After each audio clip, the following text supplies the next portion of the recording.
고용도 소비도 충격적, 주식시장 급등하다. 이게 말이 안 맞죠.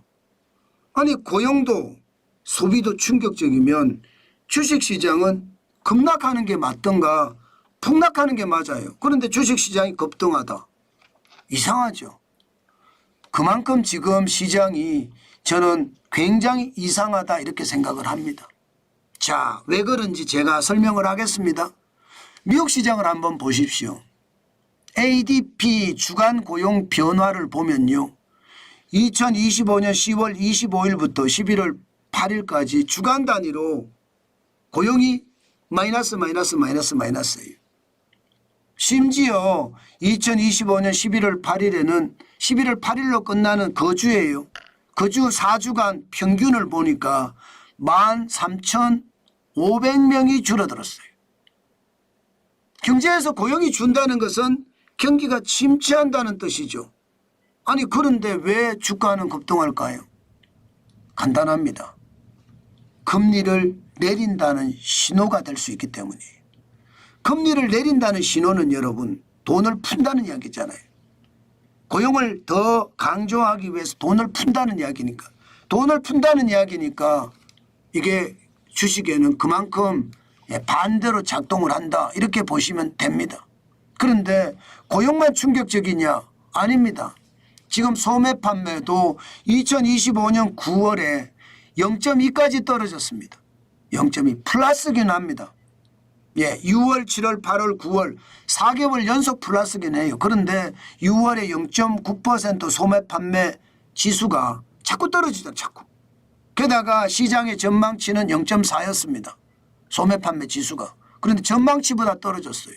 그러면 소매 판매가 잘 안 된다는 이야기잖아요.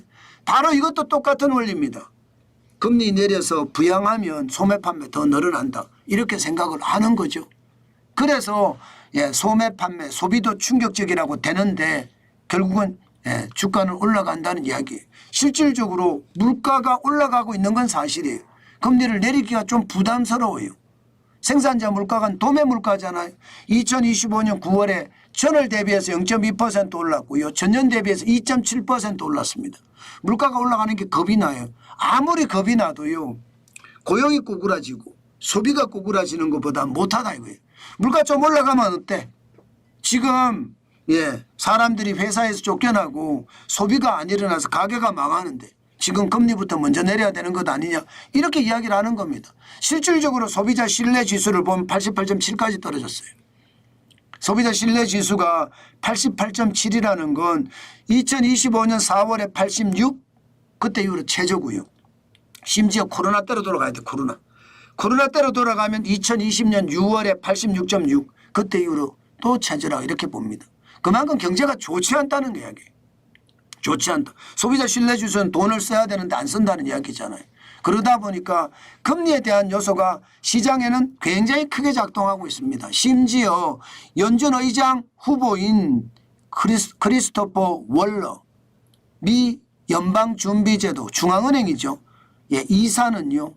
물가와 고용이라는 이중 책무 중에 노동시장에 대한 우려가 더 크다. 다음 회의에서 금리 인하를 지지할 거다. 이렇게까지 이야기했습니다. 그러니까 시장에는 금리 인하가 대세처럼 굳었어요. 그러니까 금리에 가장 민감한 중소형주, 중대형주가 몰려있는 다우산업지수 1.48%, 43% 급등했습니다. 664.18이 올랐고요. 47,000이에요. 7,000. 47,112.45까지 올랐고요. 대형주 중심의 S&P 500도 0.91%가 올랐습니다. 60.76이 올랐고요. 6,765.88. 기술주 중심의 나스닥은 좀 덜 올랐습니다. 그래도 0.67%가 올라서 153.58이 올랐고요. 23,025.59로 마감했습니다. 전체적으로 시장은요. 금리를 내린다. 이게 강하게 시장을 지배하니까 지금 결국은 유동성 장세가 만들어지면서 주가가 쭉쭉 올라갔다. 이렇게 봐도 무방한가요? 개별주로 보더라도 비슷한 양상을 나타냅니다. 필라델피아 반도체 6,073.20까지 기록을 했거든요. 이것도 0.16% 오른 수치입니다. 떨어져 있다가 단지 필라델피아 반도체 지수가 이렇게는 됐습니다만은 엔비디아는 조금 상황이 달라요. 엔비디아는 상황이 조금 다릅니다. 엔비디아는 보시면 지금 엔비디아 먼저 볼까요? 177.82. 엔비디아는 많이 떨어졌어요. 많이.